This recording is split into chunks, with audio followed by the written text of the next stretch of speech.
অফারটি শুধুমাত্র ভারত এবং বাংলাদেশের দর্শকদের জন্য প্রযোজ্য। যদি একবার আমি মুখ খুলি তাহলে আপনার কি হবে সেটা ভেবে দেখেছেন তো?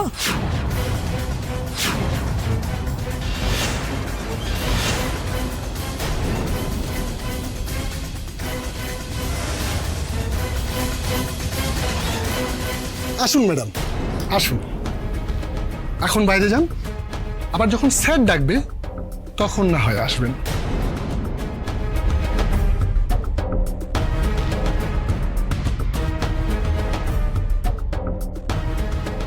দারুণ স্যার, দারুণ স্যার, আপনি ফাটিয়ে দিয়েছেন স্যার। মেয়েটার মুখে আচ্ছা করে ঝামা ঘষে দিয়েছেন।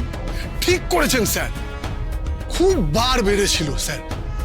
দেখলেন স্যার যাওয়ার সময় কি একটা যেন বলে গেল, হিংসা স্যার, হিংসা। আসলে ওর হাত থেকে সব ক্ষমতা চলে যাচ্ছে স্যার, সেটা কিছুতেই মেনে নিতে পারছে না। এখন বাইরে গিয়ে কাঁদবে। আমি স্যার এই জাতীয় মেয়েগুলোকে খুব ভালো করে চিনি স্যার।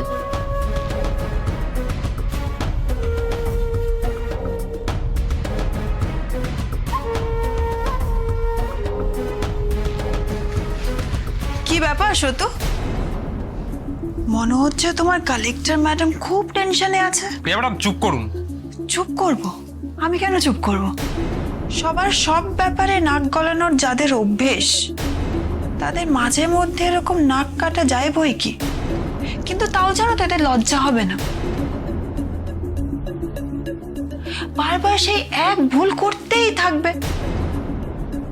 এরা নিজেরা লোকের নামে নানান কথা বলে বেড়ায়, কিন্তু এরা ভুলে যায় যে এরা নিজেরা কি।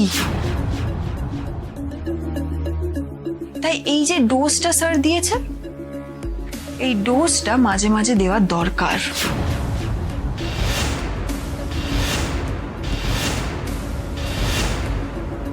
প্রিয়া ম্যাডাম আপনি কিন্তু উল্টো পাল্টা কথা বলছেন।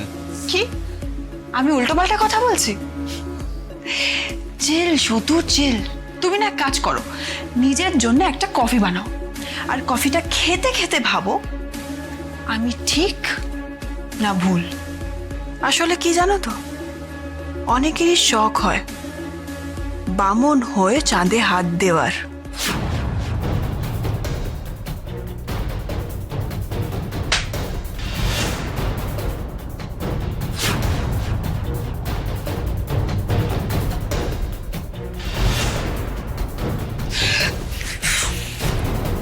Get out!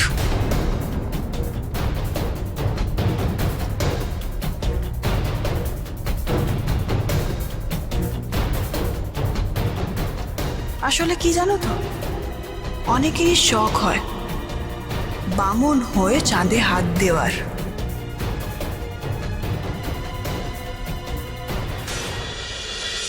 স্যার, স্যার আমি আপনার কথা মতো কাজ করেছি বলে সুন্দরী আমাকে থাপ্পড় মারলো।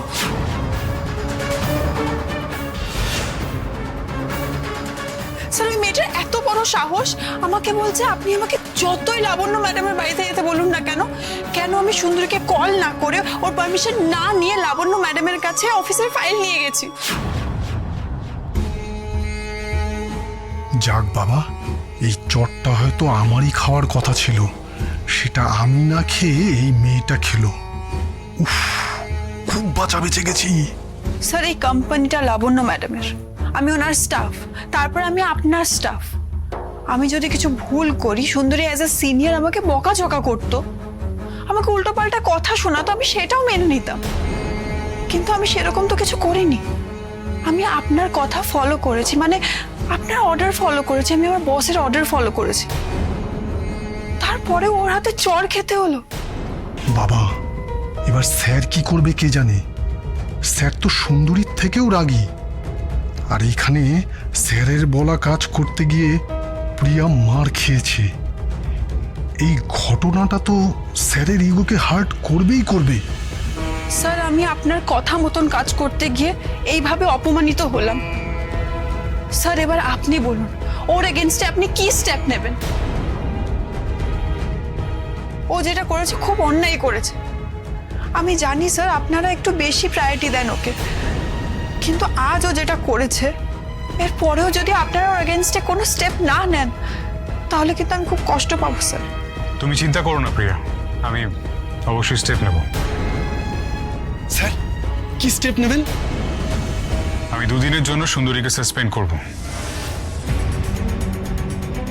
প্রিয়া তুমি যাও, সুন্দরী সাসপেনশন লেটারটা টাইপ করে নিয়ে এসো। ঠিক আছে স্যার।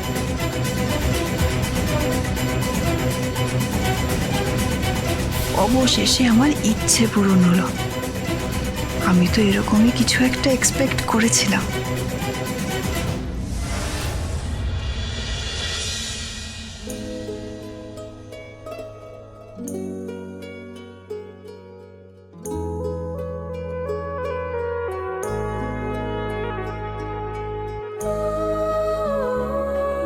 হ্যালো বেবি, তুমি কি করছো? হ্যাঁ, তুমি কি জানো ডক্টর আন্টি আমাকে কতগুলো ওষুধ দিয়েছে, যেগুলো আমাকে রোজ টাইম টু টাইম মনে করে খেতে হবে। তবে আমার তো ওষুধ খেতে একদমই ভালো লাগে না, আর তাই আমি সব সময় ওষুধ খেতে ভুলে যাই। তবে এই ওষুধগুলো আমি ঠিক মতো মনে করে খাবো। কেন বলো তো? কারণ এগুলো খেলে আমার বেবিটা সুস্থ থাকবে, ভালো থাকবে। আর তুমি তো জানোই তোমার মাম্মা তোমাকে কতটা ভালোবাসে। তোমার জন্য তোমার মাম্মা সব কিছু করতে পারে। ওয়েট ওয়েট ওয়েট, পাপা ফোন করছে, কথা বলে নি। হ্যাঁ, হ্যালো সূর্য, বলো। হ্যাঁ লাবণ্য, কি করছিলে? ঠিক সময় মতো ওষুধ খেয়েছো তো? হ্যাঁ, এই মাত্র খেলাম। Very good. শোনো লাবণ্য, তোমার সাথে একটা অফিসিয়াল ম্যাটারের কথা ছিল। আমার সাথে?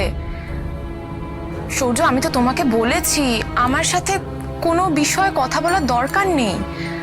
এই অফিসিয়াল ম্যাটারগুলো কোনো কনফিউশন হলে তুমি নিজে সলভ করবে বা কালেক্টর ম্যাডামকে বলবে, ও করে দেবে। হ্যাঁ লাবণ্য, কিন্তু এই কথাটা কালেক্টর ম্যাডামের সাথে বলা যাবে না, তাই তোমাকে ফোন করছি। কেন?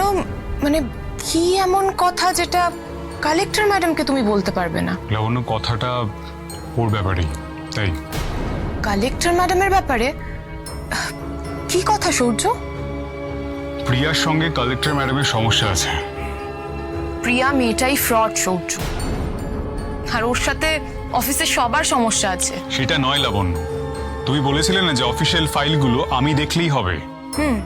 তো সেই কথাটা প্রিয়া কালেক্টর ম্যাডামকে বলে। কালেক্টর ম্যাডাম সেই কথাটা শুনে প্রিয়াকে থাপ্পড় মারে আর বলে এই কথাটা ও বলার কে। হোয়াট? কালেক্টর ম্যাডাম প্রিয়াকে থাপ্পড় মেরেছে? Very good. আসলে কি জানো তো, কালেক্টর ম্যাডামের প্রিয়াকে থাপ্পড়টা অনেক আগেই মারা উচিত ছিল, ও বরং একটু দেরি করে ফেলেছে। লাবণ্য লাবণ্য, এসব তুমি কি বলছো? ঠিকই বলছি। প্রিয়াকে তো আমি কবেই ভেবেছিলাম এই অফিস থেকে তাড়িয়ে দেব, শুধুমাত্র কালেক্টর ম্যাডামের জন্যই ওর চাকরিটা টিকে গেছে। আর তাছাড়া সত্যি তো, এই কথাটা ও কালেক্টর ম্যাডামকে কি করে বলল? না, তেমন হলে তুমিই বলতে, বাট ও বলার কে? আমি বুঝতে পারছি লাবণ্য, কালেক্টর ম্যাডামের এখানে কোনো দোষ নেই, কিন্তু একটা কথা ভেবে দেখো, অফিসে সবার মাঝখানে প্রিয়াকে এইভাবে থাপ্পড় মারা, এটা তো ঠিক নয়। দেখো, প্রিয়া এখন এসে বলছে যে আমরা যদি কোনো স্টেপ না নিই তাহলে ও আমাদের অফিস আর কালেক্টর ম্যাডামের এগেইনস্টে কেস করবে। ঠিক আছে সূর্য, সে করলে করুক, এটা নিয়ে তুমি এত টেনশন করো না। লাবণ্য লাবণ্য, তুমি বুঝতে পারছো না, প্রিয়া যদি কোম্পানির এগেইনস্টে সত্যি সত্যি কোনো কেস করে তাহলে কোম্পানির জন্য সেটা কতটা খারাপ হবে। লাবণ্য, আমাদের কোম্পানির একটা রেপুটেশন আছে, সেটা বোঝো। আরেকটা বিষয় লাবণ্য, ভালো করে বোঝো বিষয়টা। কালেক্টর ম্যাডাম কালেক্টর হতে চায়, তাই তো? তো কালেক্টর ম্যাডামের এগেইনস্টে যদি প্রিয়া কোনো পুলিশ কেস করে, কালেক্টর ম্যাডাম তো আর কোনোদিন কালেক্টর হতে পারবে না। কি আমি ঠিক বলছি তো? হ্যাঁ, এই কথাটা অবশ্য তুমি ঠিকই বলেছো। হ্যাঁ, সেই কারণেই আমি একটা কথা ভেবেছি। কি কথা? লাবণ্য, আমি ভেবেছি কালেক্টর ম্যাডামের ভালোর জন্য কালেক্টর ম্যাডামকে আমরা 2 দিনের জন্য সাসপেন্ড করে দেবো। না না সূর্য, তুমি এটা কি বলছো? এটা তো ঠিক নয়। লাবণ্য, আমার কথাটা এবার মন দিয়ে শোনো। কালেক্টর ম্যাডামের এই সাসপেনশনটা শুধুমাত্র লোক দেখাবার জন্য থাকবে। দেখো লাবণ্য, প্রিয়া আমার কাছে এসে বলেছে আমরা যদি কালেক্টর ম্যাডামের এগেইনস্টে কোনো স্টেপ না নিই তাহলে প্রিয়া যা করার করবে। আর তুমি তো নিজেই বলছো প্রিয়া মেয়েটা ভালো নয়, প্রিয়া মেয়েটা হার্মফুল। তাই এই মুহূর্তে প্রিয়ার হাতে যদি আমরা পুরো বিষয়টা ছেড়ে দিই তাহলে প্রিয়া যে কি করবে আমরা তো সত্যি জানি না। তাই আমি বলি কি, এখন কালেক্টর ম্যাডামকে সাসপেন্ড করে দিলে পুরো বিষয়টা আমাদের গ্রিপে থাকবে। কিন্তু দেখলে লাবণ্য, তুমিও কিন্তু আন্টির মতো আমার মতো আমাকে কোনো সিদ্ধান্ত নিতে দিলে না। সূর্য, তুমি আমাকে ভুল বুঝছো। দেখো, ঠিক আছে, তোমার যেটা ঠিক মনে হয় তুমি সেটাই করো, আমি তোমাকে কোনো বাধা দেব না। ওকে লাবণ্য, রাখছি তাহলে। বাই।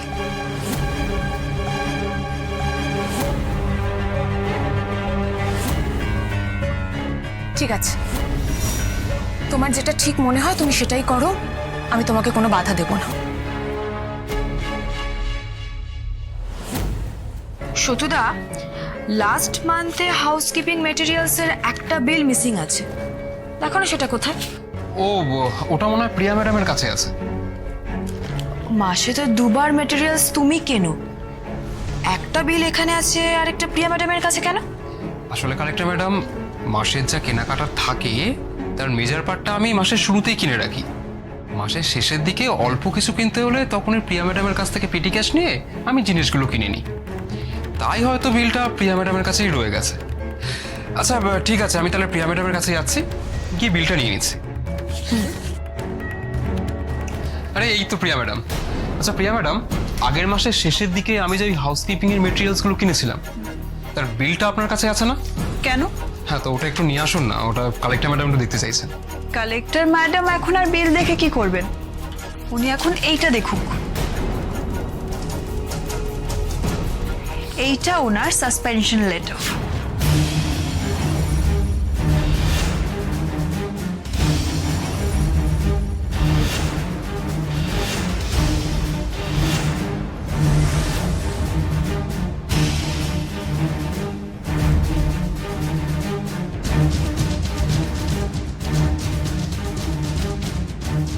কি সুন্দরী, ইংলিশে লেখা আছে, সব বুঝতে পারছো তো? নাকি আমি বুঝিয়ে দেবো? আমাকে একটা চর মেরেছো বলে তোমাকে 2 দিন সাসপেন্ড করিয়ে দিলাম।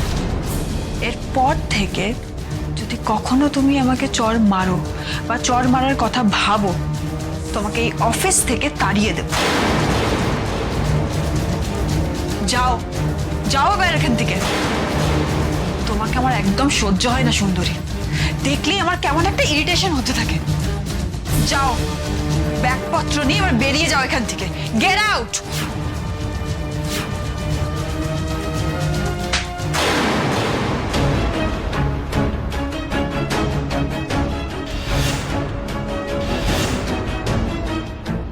কি যেন বলেছিলেন প্রিয়া ম্যাডাম?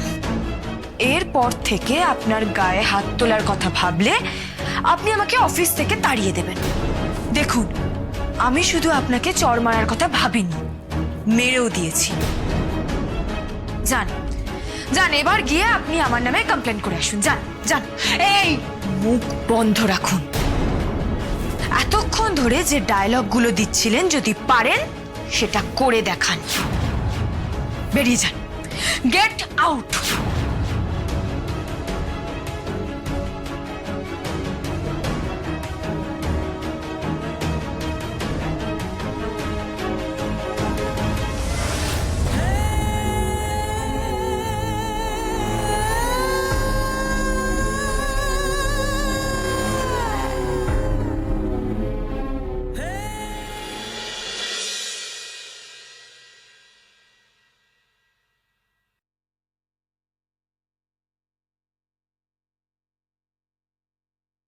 লাবণ্য,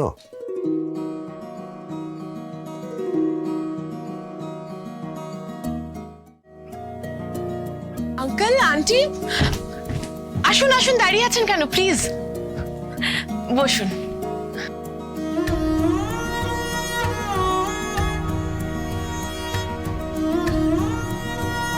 লাবণ্য কেমন আছো? ভালো আছি আঙ্কেল, আপনারা কেমন আছেন? আমরাও ভালো আছি। মা কেমন আছেন লাবণ্য? মামনি ভালো আছেন। আমাকে সুন্দরী বলেছিল যে আপনারা এসেছেন। আমি তো ভাবছিলাম একদিন মামনিকে নিয়ে গিয়ে আপনাদের সাথে দেখা করে আসব, কিন্তু তারপর না আর হয়ে উঠলো না। আসলে সুন্দরীর বর তো দুবাই থেকে এসছে, তাই ওর সাথে দেখা করতে আসা। তারপর ভাবলাম কলকাতায় যখন এসছি তাহলে তোমাদের সাথেও দেখা করে যাই। সেই আপনারা কি আর আমাদের সাথে দেখা করতে কলকাতায় আসবেন? আপনারা তো শুধু সুন্দরীর সাথে দেখা করতেই কলকাতায় আসবেন, আমরা তো আর কেউ নই। এই বাবা, ব্যাপারটা তা নয়। আসলে ব্যবসার চাপ তো সময় হয়ে ওঠে না।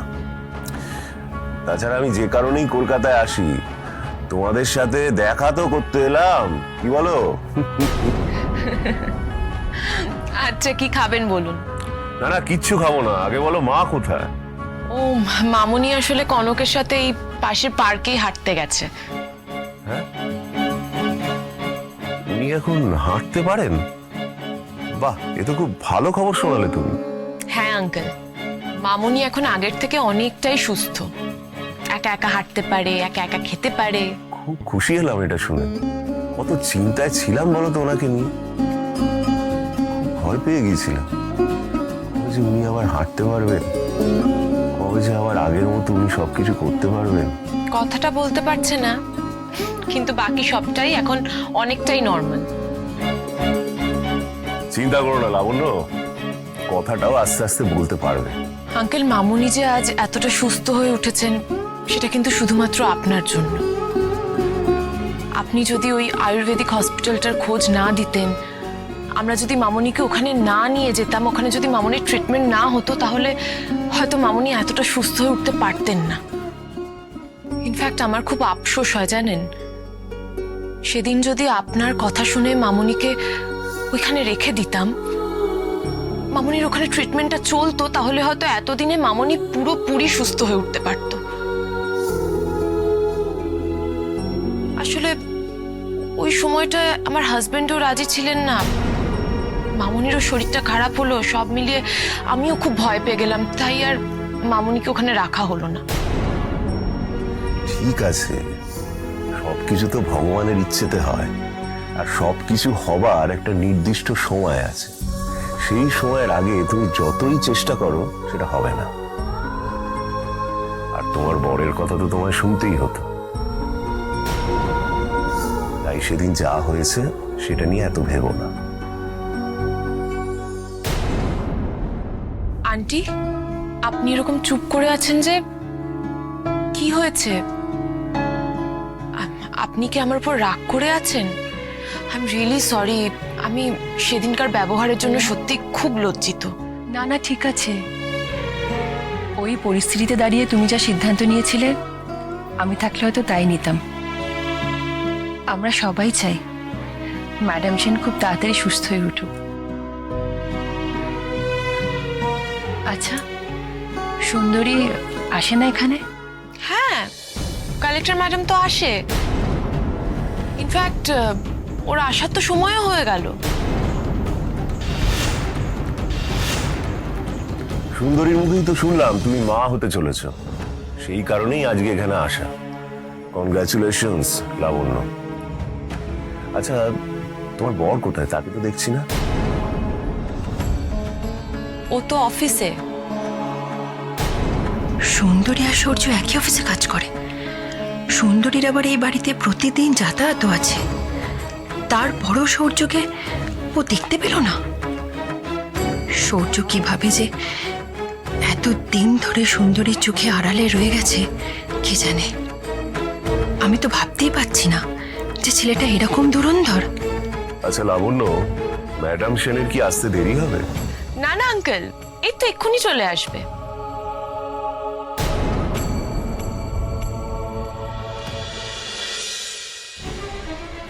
স্যার, স্যার আপনি সুন্দরীকে সাসপেন্ড করেছেন বলে সুন্দরী আমাকে আবার মারল।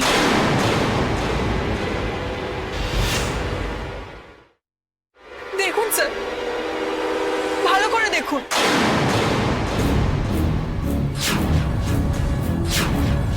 ও আমার গালে 5 আঙুলের ছাপ ফেলে দিয়েছে। এই বাবা, তাই তো গাল লাল হয়ে গেছে। এই মেয়েটা তো খুব ডেঞ্জারাস।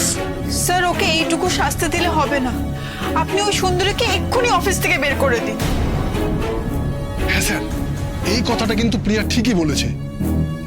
মেয়েটার বড্ড সাহস বেড়েছে। স্যার, ওর আরো কড়া শাস্তি পাওয়া উচিত। স্যার কি এত ভাবছেন, ওকে এক্ষুনি অফিস থেকে বের জাস্ট শাট আপ। তখন থেকে কানের কাছে বকবক করে যাচ্ছ তোমরা দুজনে, আর আমাকে শুধু শুধু তোমরা জ্ঞান দিতে আসবে না। কখন কি করতে হয় সেটা আমি ভালো করে জানি। তোমাকে মেরেছে, তুমি হ্যান্ডেল করো। বাচ্চাদের মতো এসে কাঁদছো কেন? আমি তো একটা স্টেপ নিয়েছি, সাথে সাথেই আরেকটা স্টেপ নেওয়া কি সম্ভব? সুন্দরী কোথায়? সুন্দরী কোথায়? স্যার সুন্দরী তো ওই লেটারটা নিয়ে বেরিয়ে গেল। বেরিয়ে গেল? কোথায় গেল? মনে হয় লাবণ্য ম্যাডামের বাড়ি। সে গেলে যাক না, লাবণ্য ম্যাডাম স্যারকে কিছুই বলবে না। স্যার তো অলরেডি ইনফর্ম করে দিয়েছে লাবণ্য ম্যাডামকে। সে কি করবে? আমাকে এক্ষুনি বাড়ি যেতে হবে।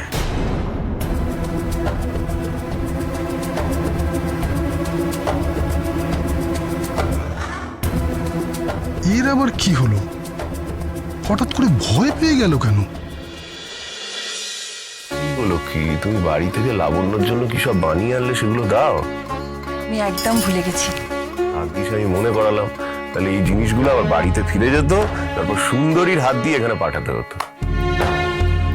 Thank you so much aunty, কিন্তু এইসব ফর্মালিটিস করতে গেলেন কেন? আরে ফর্মালিটিস কোথায়? ফর্মালিটিস করলে তো আমরা এগুলো বাইরের দোকান থেকেই কিনে আনতাম। শোনো লাবণ্য, তোমাকে আমরা নিজেদের মেয়ের মতো ভালোবাসি।